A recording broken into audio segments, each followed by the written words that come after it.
नमस्कार। सतत विकास से जुड़े मेरे पूर्व व्याख्यान में मैंने इस सतत विकास की इस अवधारणा की परिभाषा और किस पृष्ठभूमि में इस अवधारणा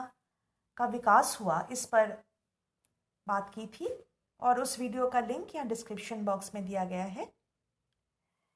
इस वीडियो में या इस व्याख्यान में मैं आज बात करूंगी सबसे पहले तो इस अवधारणा की लोकप्रियता के बारे में। सतत विकास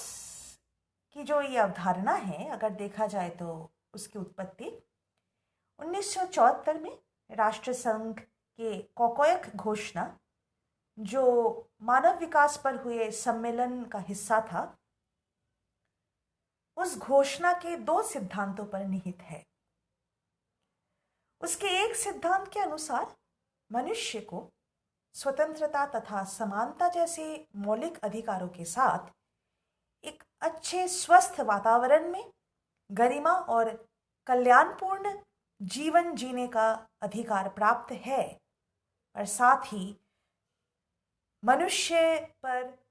वर्तमान और भावी पीढ़ियों के लिए पर्यावरणीय संरक्षण और सुधार का एक महत्वपूर्ण जिम्मेदारी भी है। उसके दूसरे सिद्धांत के अनुसार वायु, जल, भूमि, वनस्पतियां और जीवों सहित पृथ्वी के प्राकृतिक संसाधनों और विशेष रूप से किसी विशेष पारिस्थितिकी तंत्र के प्रतिनिधि प्रतिरूपों का उपयुक्त योजना और प्रबंधन के माध्यम से वर्तमान और भावी पीढ़ियों के लाभों के लिए सुरक्षित रखना अनिवार्य है। हालांकि देखा जाए तो सर्वप्रथम 1992 में रियो दी जेनेरो, जो ब्राजील में है, उसमें आयोजित पृथ्वी शिखर सम्मेलन में सतत विकास की अवधारणा को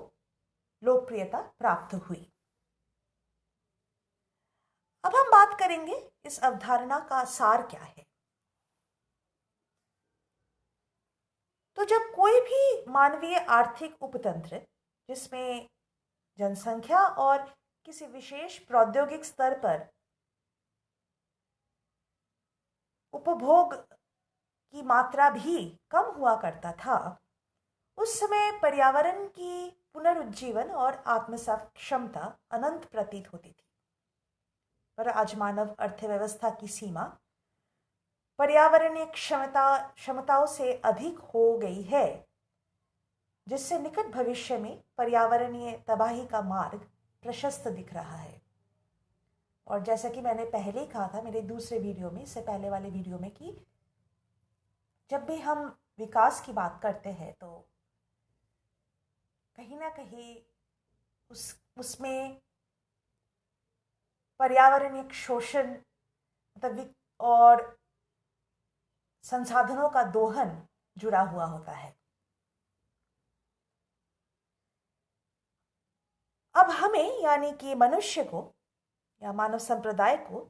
ये सीख मिल रही है कि प्राकृतिक संसाधनें परिमित मात्रा में ही उपलब्ध है। ऐसे पृष्ठभूमि में उत्पन्न सतत विकास की अवधारणा ने हमेशा से ही,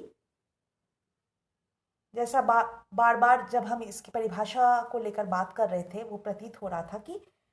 हमेशा से ही विकास और पर्यावरण के बीच सतत विकास ने एक संबंध स्थापित करने का प्रयास किया है, ताकि पर्यावरण में एक संतुलन हमेशा बना रहे। मूल रूप से ग्रीन इश्यूज या पर्यावरणीय मुद्दों पर आधारित सतत विकास की अवधारणा ने जैव विविधता को बनाए रखते हुए आर्थिक विकास के साधनों को विकसित करने का प्रयास किया है, और साथ ही ये अवधारणा सदा प्रयासरत रहा है कि कैसे लंबी अवधि के विकास को नजरअंदाज न करते हुए प्राकृतिक पूंजी का उपयोग अल्पावधि में किया जा सके। अब इस टेबल में आप देख सकते हैं कि 3 प्रकार की स्थितियां दिए गए हैं। सबसे पहले तो है कि नवीकरणीय या रिन्यूएबल संसाधनों का उपभोग अगर हो तो क्या पर्यावरणीय स्थिति उत्पन्न होती है, और फिर उससे जुड़े संधारणीयता की स्थिति क्या होती है। तो उसके बारे में ये ऐसे 3 परिस्थितियां दिए गए हैं। सबसे पहले परिस्थिति में हम देखते हैं कि जब संसाधनों का उपभोग प्रकृति के पुनः पूर्ति की क्षमता से अधिक हो तो उसका परिणाम क्या है कि पर्यावरणीय अवनति, और उस स्थिति में सतत विकास नहीं हो पाता है,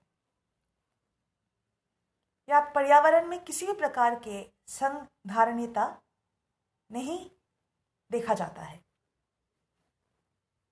जब संसाधनों का उपभोग प्रकृति के पुनः पूर्ति की क्षमता के बराबर हो, दूसरे स्थिति की बात कर रही हूं मैं, तो पर्यावरण में एक संतुलन की स्थिति बनी रहती है, जिससे पर्यावरण में एक स्थिरता पाई जाती है। और जो अंतिम स्थिति है जिसमें संसाधनों का उपभोग प्रकृति के पुनः पूर्ति की क्षमता से कम हो, उस परिस्थिति में पर्यावरणीय पुनर्उज्जीवन संभव हो पाता है, और ऐसी स्थिति में सतत विकास भी संभव हो पाता है।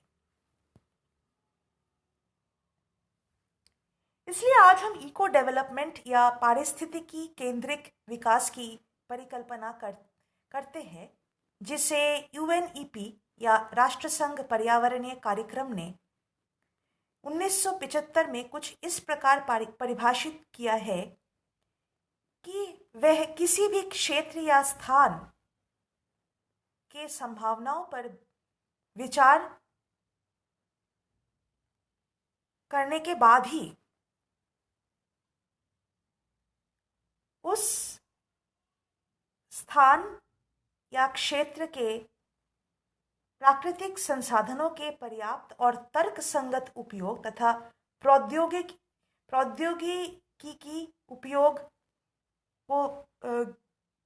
के उपयोग को ध्यान में रखते हुए उस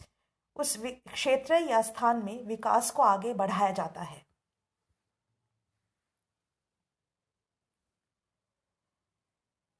अब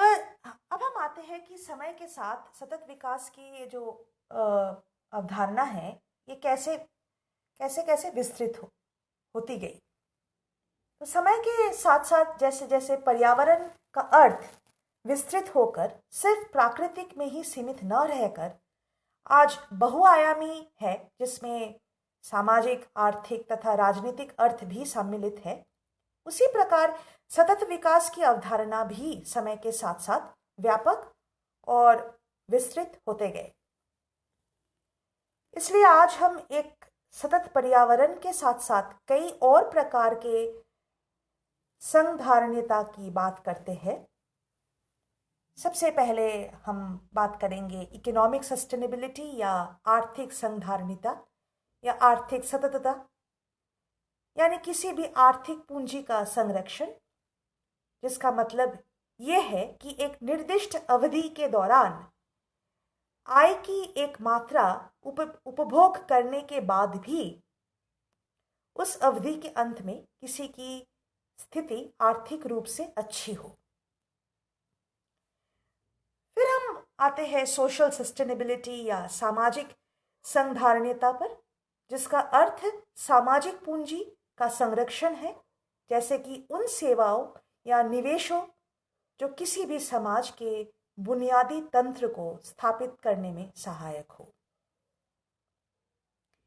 क्योंकि विकास और पर्यावरण जैसे शब्दों का प्रयोग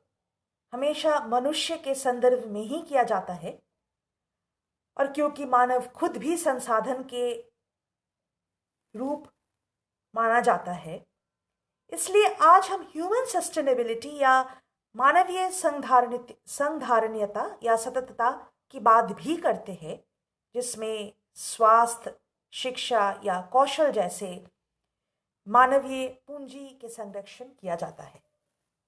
धन्यवाद।